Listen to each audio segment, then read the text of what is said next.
A family of 6 in the hospital with serious burns after a large fire destroyed their apartment building earlier this morning.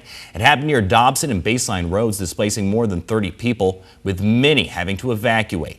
12 News journalist Troy Lynch spoke with a neighbor who was one of the first people to call police.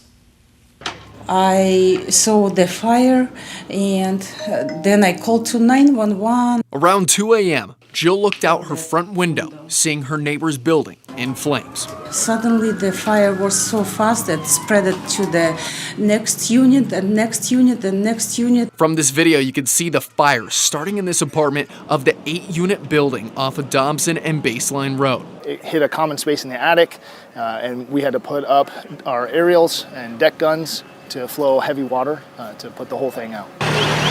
More than 30 people were displaced, and when fire crews arrived, they found a family of 6, including 4 children with serious burns. First responders say the family was in critical condition and rushed them to Valleywise Burn Center in Phoenix, with one child having to be airlifted.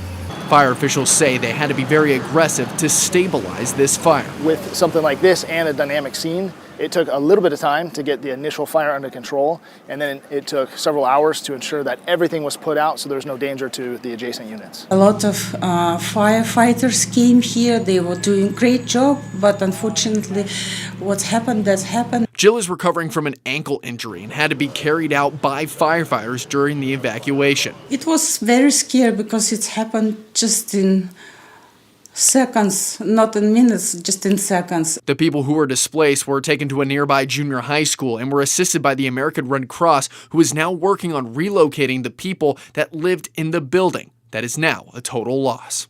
People in the surrounding buildings were able to go back home a few hours after the fire was put out. And the cause of the fire is still under investigation. Here in the newsroom, Troy Lynch, 12 News.